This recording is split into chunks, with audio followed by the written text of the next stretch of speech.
Good morning, dear students. Welcome to the science class. Today we continue our discussion on chapter 6, physical and chemical changes. In the previous classes, you learned about physical change and chemical change. Every day we come across many changes in our surroundings. These changes may involve one or more substances. Broadly, these changes are of two kinds, physical and chemical. And we learned about physical change. A change in which a substance undergoes a change in its physical properties is called a physical change. And the physical change is generally reversible. In such a change no new substance is formed. In the last class, we learned about chemical change. A change in which one or more new substances are formed is called a chemical change, and a chemical change is also called a chemical reaction. In today's class, we are going to learn about the rusting of iron and some other examples. You saw that burning of magnesium ribbon is a chemical change. Burning of coal, wood, or leaves is also a chemical change. In fact, burning of any substance is a chemical change. Burning is always accompanied by the production of heat. Explosion of firework is a chemical change. You know that such an explosion produces heat, light, sound, and unpleasant gases that pollute the atmosphere. That is why you are advised not to play with the fireworks. When food gets spoiled, it produces a foul smell. Shall we call this change a chemical change? Yes, it is also a chemical change. You must have noticed that a slice of an apple acquires a brown color if it is not consumed immediately. If you have not seen this change in color, cut a fresh slice of apple and keep it away for some time. Repeat the same activity with a slice of potato or brinjal. The change of color in these cases is due to the formation of new substances.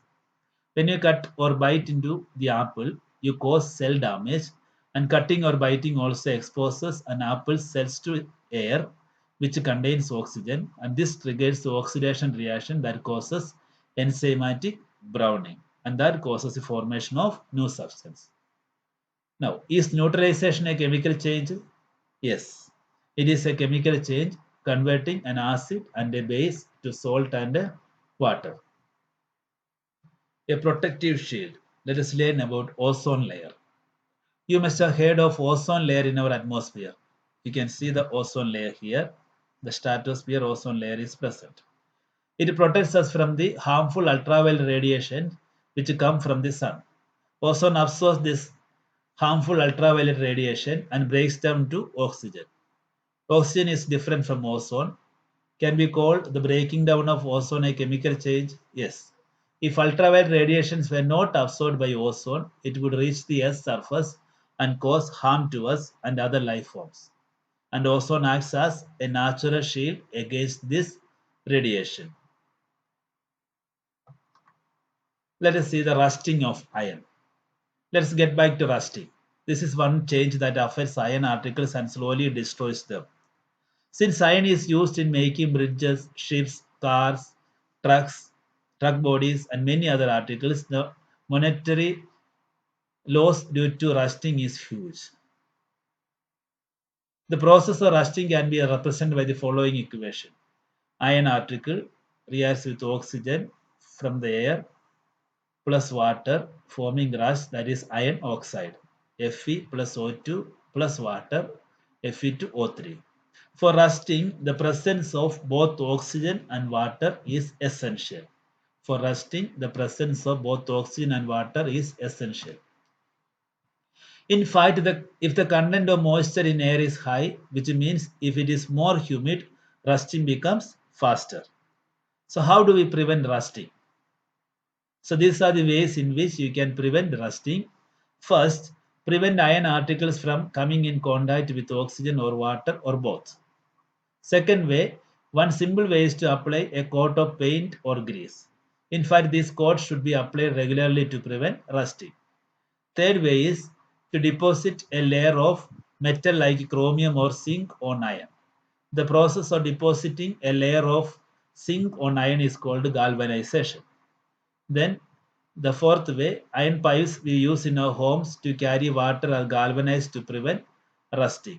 See, these are the ways. Prevent iron particles from coming in contact with oxygen or water or both. Then apply a coat of paint or grease. Then another way is to galvanize the iron. This is a galvanization. then you know that the ships are made of iron and a part of them remains underwater. On the part above water also, water drops keeps clinging to the ship's outer surface. Moreover, the water of the sea contains many salts. The salt water makes the process of rust formation faster. Therefore, ships suffer a lot of damage from rusting in spite of being painted. So much so that a fraction of ships' iron has to be replaced every year. Can you imagine the monetary loss of the world? So, stainless steel is made by mixing iron with carbon and metals like chromium, nickel, and manganese, and it does not rust at all.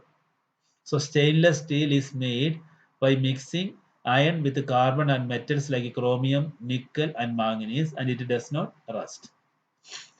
The last portion is crystallization. Salt can be obtained by the evaporation of seawater.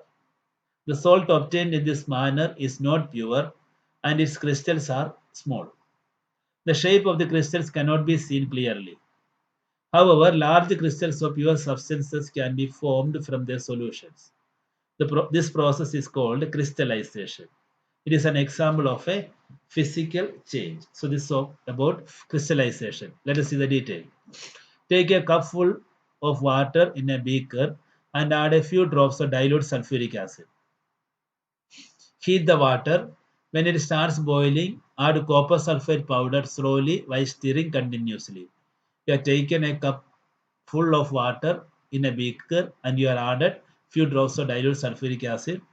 When it starts boiling, add a add copper sulfate powder slowly while stirring continuously. Continue adding copper sulfate powder till no more powder can be dissolved. Filter the solution. Allow it to cool. Do not disturb the solution when it is cooling. Look at the solution after some time. You can see here. Can you see the crystals of copper sulfate? You can see the crystals of copper sulfate. Dear students, this is all for today's class. Today we completed chapter 6